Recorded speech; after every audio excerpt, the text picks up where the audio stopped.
Oliver Twist by Charles Dickens. Chapter 6. Oliver, being goaded by the taunts of Noah, rouses into action and rather astonishes him. The month's trial over, Oliver was formally apprenticed. It was a nice sickly season just at this time. In commercial phrase, coffins were looking up. And in the course of a few weeks, Oliver acquired a great deal of experience. The success of Mr. Sowerberry's ingenious speculation exceeded even his most sanguine hopes.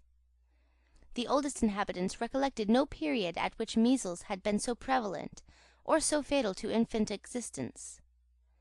And many were the mournful processions which little Oliver headed, in a hat-band reaching down to his knees, to the indescribable admiration and emotion of all the mothers in the town. As Oliver accompanied his master in most of his adult expeditions too, in order that he might acquire that equanimity of demeanour and full command of nerve which was essential to a finished undertaker, he had many opportunities of observing the beautiful resignation and fortitude with which some strong-minded people bear their trials and losses.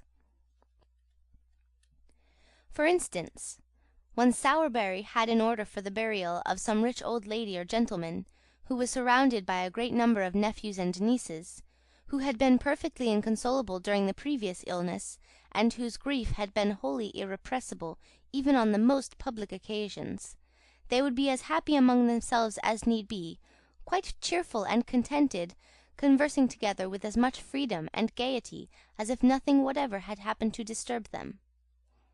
Husbands, too, bore the loss of their wives with the most heroic calmness.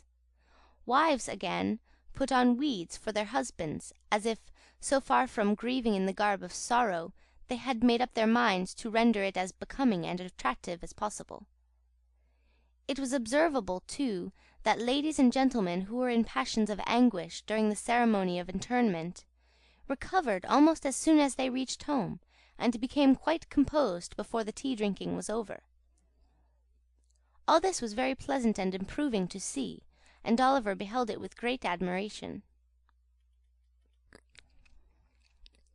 That Oliver Twist was moved to resignation by the example of these good people, I cannot, although I am his biographer, undertake to affirm with any degree of confidence. But I can most distinctly say that for many months he continued meekly to submit to the domination and ill-treatment of Noah Claypole, who used him far worse than before, now that his jealousy was roused, by seeing the new boy promoted to the black stick and hat-band, while he, the old one, remained stationary in the muffin-cap and leathers. Charlotte treated him ill because Noah did, and Mrs. Sowerberry was his decided enemy, because Mr. Sowerberry was disposed to be his friend.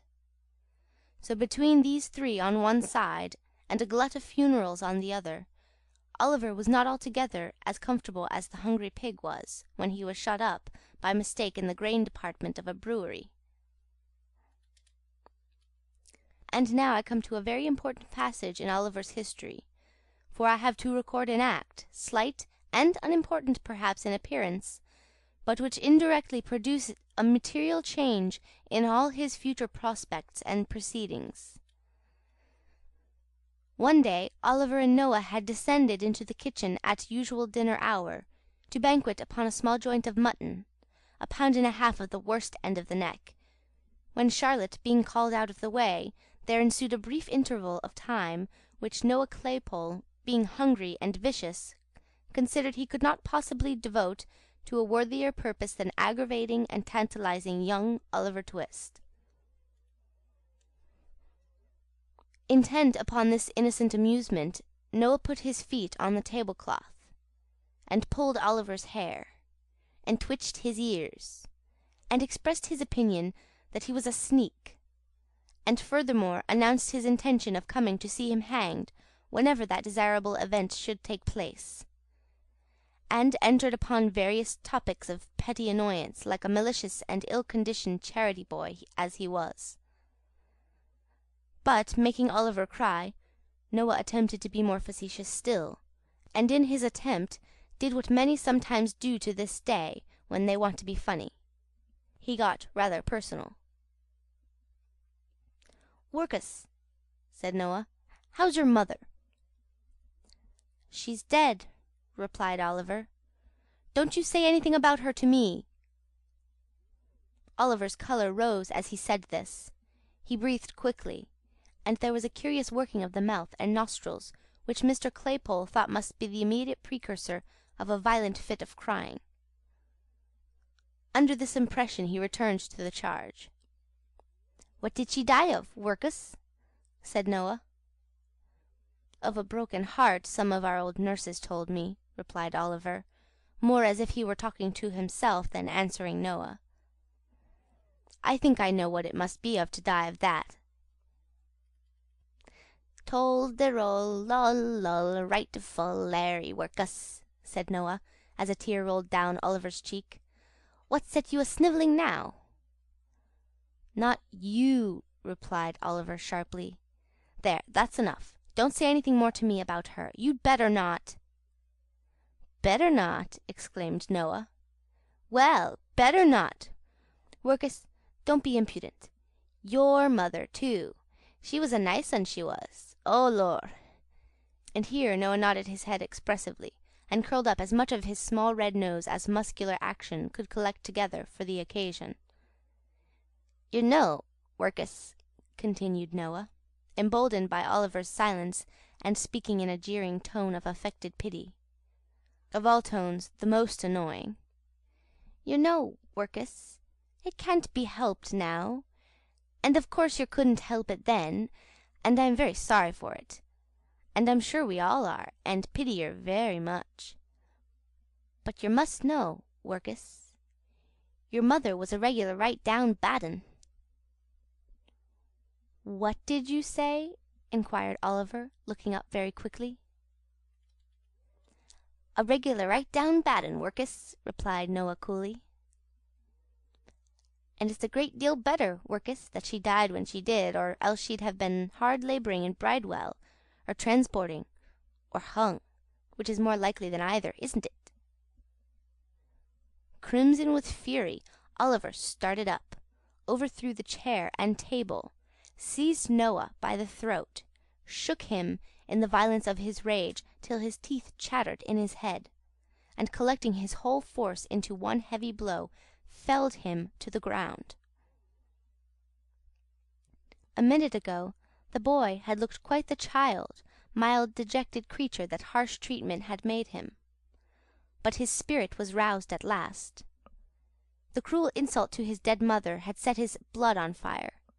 His breast heaved, his attitude was erect, his eye bright and vivid.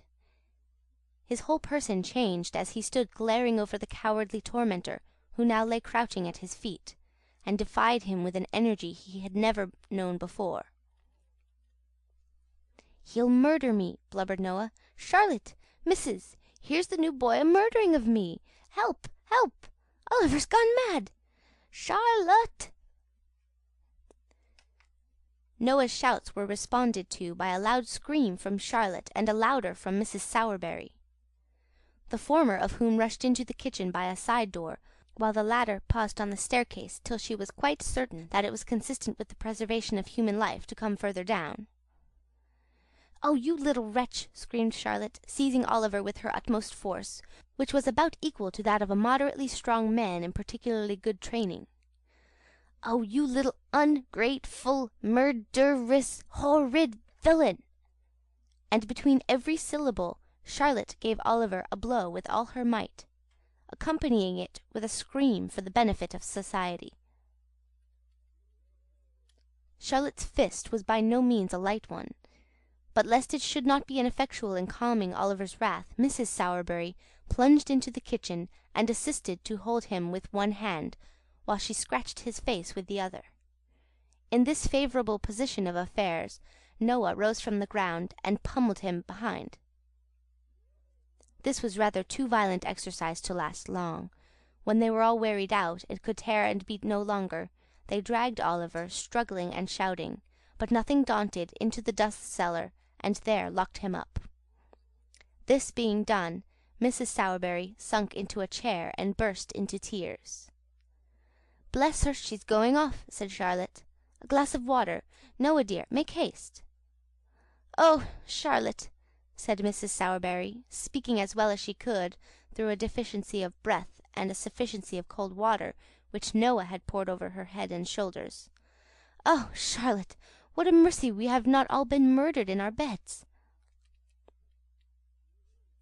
"Ah, mercy indeed, ma'am," was the reply. "I only hope this'll teach master not to have any more of these dreadful creatures that are born to be murderers and robbers from their very cradle. Poor Noah, he was all but killed, ma'am, when I come in." "Poor fellow!" said Mrs. Sowerberry, looking piteously on the charity boy. Noah, whose top waistcoat button might have been somewhere on a level with the crown of Oliver's head, rubbed his eyes with the inside of his wrists while this commiseration was bestowed upon him, and performed some affecting tears and sniffs. "What's to be done?" exclaimed Mrs. Sowerberry. "Your master's not at home, there's not a man in the house, and he'll kick that door down in 10 minutes." Oliver's vigorous plunges against the bit of timber in question rendered this occurrence highly probable. "Dear, dear, I don't know, ma'am," said Charlotte, "unless we send for the police officers." "Or the milingtary," suggested Mr. Claypole. "No, no," said Mrs. Sowerberry, bethinking herself of Oliver's old friend.